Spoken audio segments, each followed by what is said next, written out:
That means he would have to be 6'2" for Giant Slayer to be effective. That's a 6-inch difference. And who's making 6'2" slashers out there?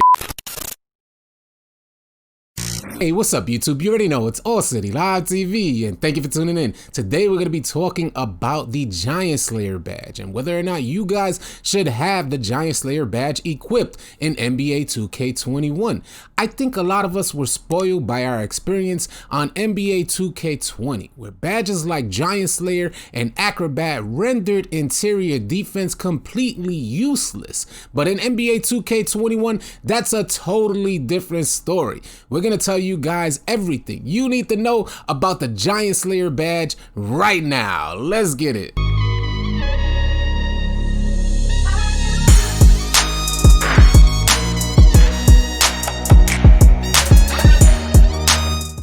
Alright guys, so me and my homie Caribbean went to the lab to test out the Giant Slayer badge. We wanted to see if it was effective. We wanted to try and prove Giant Slayer effective with my 6'8" glass finisher against his 7' center. Now that's a 4-inch difference, and at 4 inches you should see some level of activity with the Giant Slayer badge. Unfortunately, we spent so much time in the lab and we could not even get Giant Slayer to activate. So you gotta understand that in 2K21, centers are even smaller than ever. I'm running center at 6'8".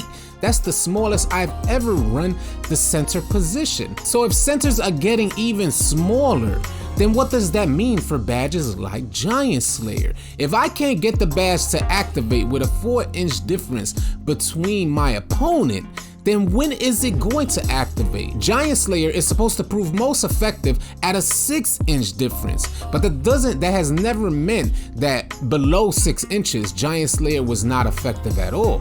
But in 2K21, that seems to be the case. We could not even get Giant Slayer to activate, and we were in the lab for a good amount of time just trying to get the badge to activate. We had Caribbean sit in the middle of the paint while I just walked up and tried to do a layup, contested and all. Giant Slayer would not even activate. So if you guys are out there with a 6'8" center and you're looking to put on Giant Slayer to go up against any centers that may be taller, I wouldn't even consider it. The reason why I even considered running Giant Slayer is because I came across another glass cleaning finisher that had Giant Slayer equipped. I'm running Giant Slayer on Hall of Fame right now for this video, and it's not even activating, and I see no remnants of the animations in Giant Slayer. I don't even see any type of passive effects or anything with the Giant Slayer badge. So should you equip it at 6'8"? That's a negative. You should definitely not equip Giant Slayer if you're 6'8" out there.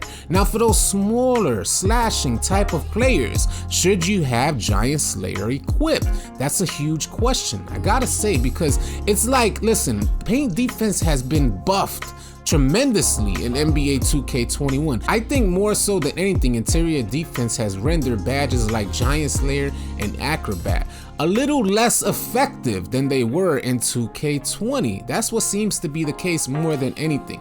If you're a smaller player out there like a slasher and don't get me wrong, I've seen some slashers really go crazy in the paint, but they are far and few in between, and they may very well have Acrobat and Giant Slayer equipped.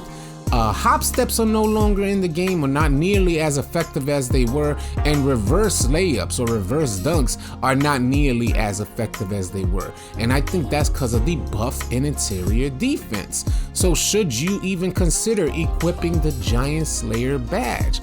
I think it's a good idea for smaller playing slashers. And what's ideal? What's ideal for a slasher to equip Giant Slayer? If I'm not experiencing Giant Slayer activating with a 4-inch difference between me and a 4-inch height difference between me and my opponent, then how tall does a player need to be to really have a Giant Slayer prove effective against my 6'8" player? That means he would have to be 6'2" for Giant Slayer to be effective. That's a 6-inch difference. And who's making 6'2" slashers out there? You guys let me know. I may very well be the first 6'2" slasher out there, but that's where it seems to prove most effective at 6 inches, or at least that's what it was said in 2K20, that 6-inch difference is where Giant Slayer you really saw the benefits of Giant Slayer. But would you guys dare make a 6'2" slasher? You let me know in the comment section below. If you guys found this video helpful and or informative, please consider hitting that like button. It helps us out tremendously. If you're new to our channel, please consider subscribing to our channel, as we're gonna have a ton of 2K21 content coming your way. I'll catch you guys on the next video.